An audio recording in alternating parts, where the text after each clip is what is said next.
Now let's say you didn't have a thermometer.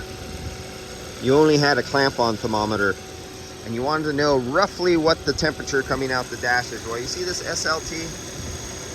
It would be nice if it focused. Where it says SLT and it says 37 degrees right there. So that's the temperature right there where that clamp is of the evaporator, right off the expansion valve that you can see down there.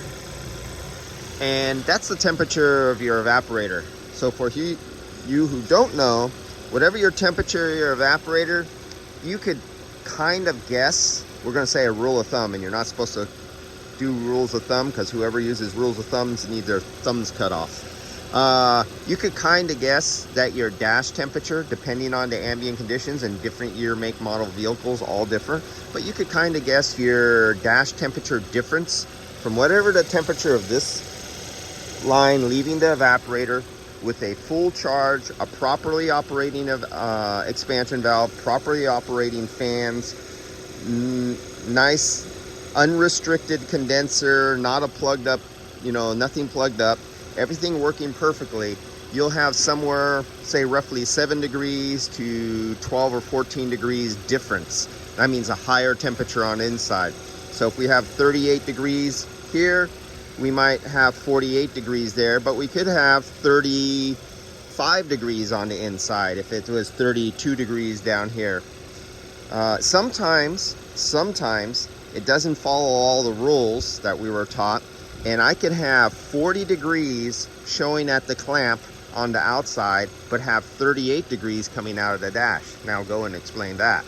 I know the answer to it, and but that's for you to seek. That's all.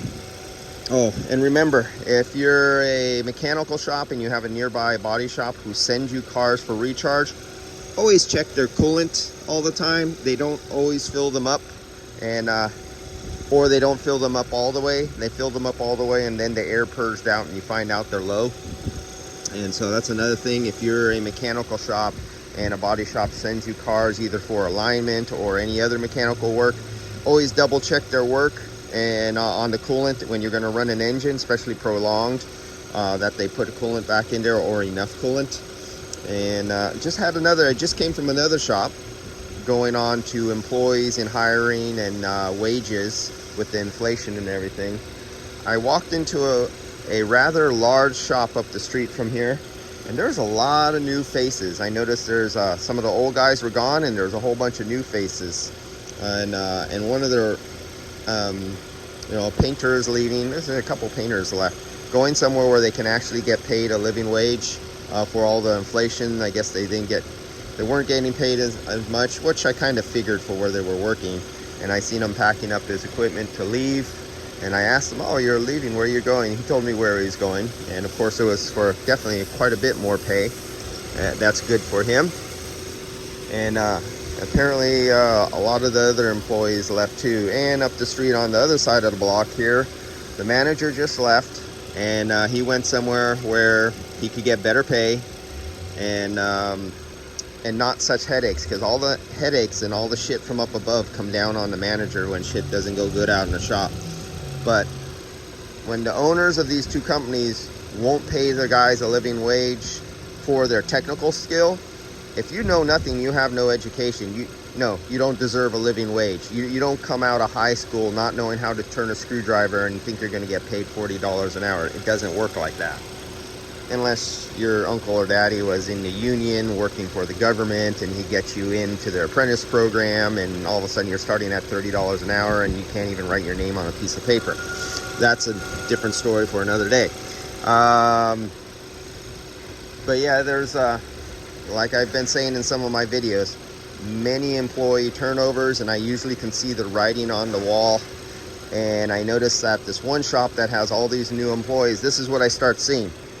I get called back because maybe they left a refrigerant line loose and the bolt backed out and released the refrigerant. And these kind of shops, I might get called back for that problem. But at the same time, up on the window, usually there's a laundry list of all the problems on the car, because the car came back as a comeback, because they have so many new employees and problems happen. And usually the car and the quality is what goes wrong. And then it's the manager who gets blamed for it. Oh yeah, and the place where a bunch of new employees, the manager quit again. They're going through another manager. This other place is going through like their third manager now in a short period of time. And they all kind of say the same thing about pay and them having a lot of problems with the biggest problem up above, who can't even train their employees themselves when there's problems. And it all comes down on the manager's shoulders. And if he's promised the world and bonuses and spiffs and any kind of incentive program, but you hire the absolute least trained, skilled, and supplied employees, the manager is never going to see his numbers.